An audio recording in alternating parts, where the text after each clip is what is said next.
धनंजय मुंडेंच्या राजीनाम्यानंतर धस, क्षीरसागर आणि माझे व्हिडिओ व्हायरल झाले असं प्रकाश सोळंकेंनी म्हटलं। प्रकाश सोळंकेंच्या कार्यकर्त्याचे मारहाण आणि दमदाटीचे व्हिडिओ व्हायरल झाले होते। संदीप क्षीरसागरांची तहसीलदाराला धमकी देतानाची एक जुनी ऑडिओ क्लिप देखील व्हायरल झाली आहे। बीडचे आमदार संदीप क्षीरसागर यांची तहसीलदाराला धमकी देतानाची जुनी ऑडिओ क्लिप व्हायरल झाली आहे। डोके एक तर तुम्ही ना माझ्या मतदारसंघाचा चार्ज मला न विचारता घेतलाय बा। तुम्हाला असं वाटतंय ना 6 महिन्यात सरकार आली, तू महाराष्ट्रात कुठेही असला ना तुला सोडणार नाही बरं का। मी तुला सांगतो, तुम्ही माझ्या मतदारसंघात तमाशा करू नको बरं का, तुला सांगतो। नाही साहेब, आलेलं चौकशी करतो ना, प्रोसेस तर करून घेतो ना। तुझे नाटक मीच बघीन बरं का। मी कुठं जरी गेला तरी तू महाराष्ट्राच्या बाहेर तर जाणार नाही तू। संदीप क्षीरसागरांच्या या ऑडिओ क्लिपवर दमन यांनी प्रश्न उपस्थित केलेत। संदीप क्षीरसागर यांनीही ऑडिओ क्लिपमधला आवाज माझाच असल्याचं मान्य केलंय।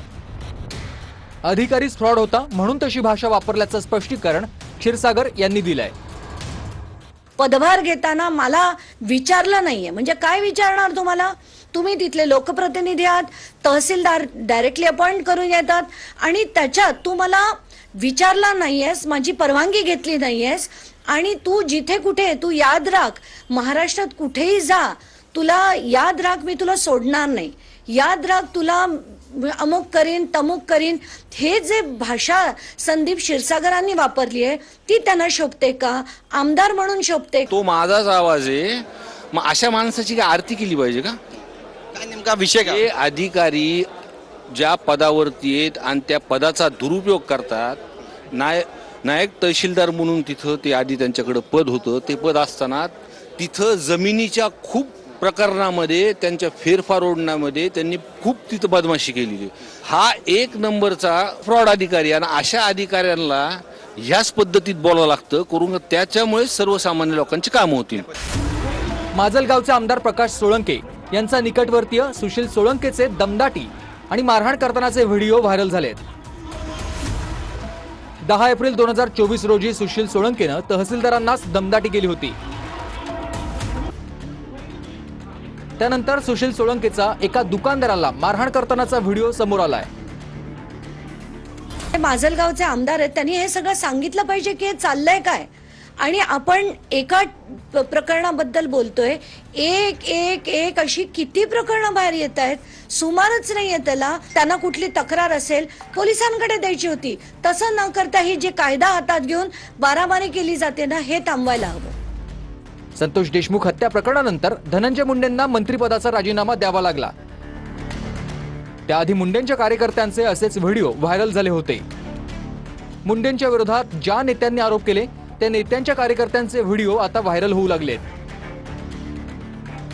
ज्या नेत्यांनी संतोष देशमुखांच्या कुटुंबियांची बाजू घेतली त्यांचे जुने व्हिडिओ मुद्दाम व्हायरल केले जात असल्याचा आरोप संदीप क्षीरसागरांनी केलाय। आणि मुद्दाम काहीतरी या प्रकरणाहून डायव्हर्ट करण्याचा विषय। अचानक तुम्ही हे सगळ्या गोष्टी बघा की धसांना असतील किंवा प्रकाशदादांचं पण, दादा सोळंकेचं तो सुद्धा जुना आहे। मग तुम्ही लक्षात आणलं पाहिजे कुठेतरी राजकारण होतंय। आता जेव्हापासून या प्रकरणामध्ये धनंजय मुंडे साहेबांना राजीनामा द्यावा लागला तेव्हापासून बीड जिल्ह्यातल्या आमच्या सर्व ज्यांनी विरोध केला त्यांची कुठली ना कुठली प्रकरणं शोधून त्याच्यामध्ये आम्ही गुंडगिरी करतोय असं दाखवण्याचा प्रयत्न होतो। जे संतोष अण्णा देशमुख माझे भाऊ यांची जी हत्या केली त्याच्या न्याय संदर्भात हे सगळे जे उतरलेले लोक होते, लोकप्रतिनिधी आहेत, सगळे आहेत, सर्व जाती धर्मातले आहेत, जिल्ह्यातले लोकप्रतिनिधी आहेत, बाहेरचे आहेत, यांनी एक न्यायाच्या भूमिकेत इथं उतरलेले आहेत। तर त्यांना कुठंतरी चुकीचं ठरवण्यासाठी किंवा याच्यासाठी ही गोष्ट असू शकते, परंतु कायदा सर्वांसाठी सारखा आहे। ज्यांच्याकडून चुका झाल्यात त्यांना शिक्षा भेटणार आहे।